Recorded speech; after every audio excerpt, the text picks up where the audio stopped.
ఇంకే ఉపేంద్ర గారి మూవీ చూశాను. ఎలా అనిపించింది? అంటే ఉపేంద్ర గారి నుంచి ఏదైతే ఎక్స్పెక్ట్ చేస్తామో అదే ఎక్స్పెక్ట్ చేసింది నా వరకు అయితే అనిపించింది. చాలా బాగా తీశారు. అంటే ఈ సినిమాని చూసైనా మనం జనాలు మారాలి అని అనిపించింది. చాలా బాగుంది. డైలాగ్స్ డైలాగ్స్ బాగున్నాయి. ఉపేంద్ర గారి యాక్టింగ్ కానీ ఆ కెమెరా యాంగిల్స్ కానీ విజువల్స్ చాలా బాగా చూపించారు. బ్యాక్గ్రౌండ్ మ్యూజిక్ కూడా బాగుంది. యాక్షన్ సీన్స్ కూడా చాలా బాగుంది. సో ఆ స్క్రీన్ ప్లే మాత్రం చాలా బాగా కనెక్ట్ అయింది. మంచిగా అనిపించింది. ఒక మంచి మెసేజ్ అని చెప్పొచ్చు.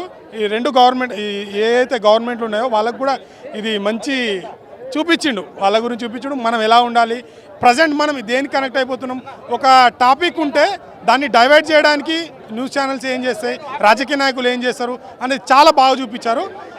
సో ఎప్పుడో 10 సంవత్సరాల క్రితమే మన ఇండియా గురించి చూపించిండు.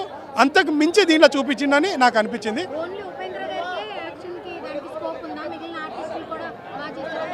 అందరు బాగా చేశారు. మెయిన్ థింగ్ ఏంటంటే ఉపేంద్ర గారికి డ్యూయల్ రోల్ కదా, ఇది చాలా బాగుంది. డ్యూయల్ త్రీ రోల్స్ ఉంటుంది, చాలా బాగుంటుంది. సో అతని మీదనే మొత్తం డైరెక్షన్ అంటే స్క్రీన్ ప్లేలో కనిపిస్తుంది.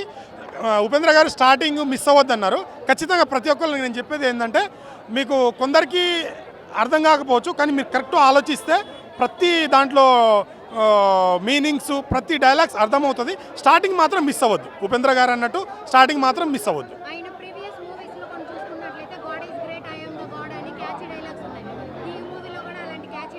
చాలా మంచిగా ఉన్నాయి. డైలాగ్స్ బాగా నచ్చుతాయి. ఇంకోటి ఏంటంటే మెయిన్ది చూస్తుంది స్టోరీ చూపించే విధానం, ప్రజెంట్ మన జనరేషన్ కానీ అది చాలా నాకు బాగా నచ్చింది.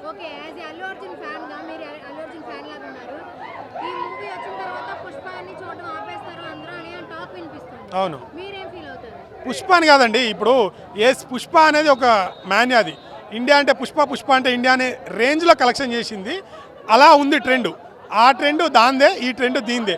సో ఇప్పుడు ఫాస్టెస్ట్ 15 రోజుల్లోనే ఇన్ని కొట్టేసింది. ఇంకా లాంగ్ రన్లో ఖచ్చితంగా 50 రోజుల్లో, నాకు తెలిసి హిందీలోనే 50 రోజులు ఆడి అక్కడ 800 దాటేస్తుంది కలెక్షన్. ఖచ్చితంగా 2000 కొడుతుంది. సినిమా అనేది కంటెంట్ అండి. ఇప్పుడు పుష్ప అనేది ఒక ఫ్యామిలీ, ఒక రైజ్, అది పుష్పరాజ్ చేసి రూలు రైజ్ అనేది చూపించారు 2 పార్ట్లో. ఆ వేరు, ఇది వేరు.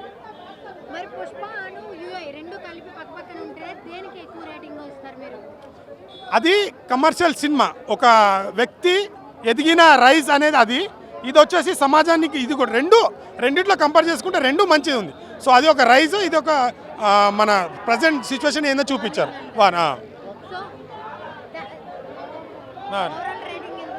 నేను 5కి 3.5 ఇస్తాను.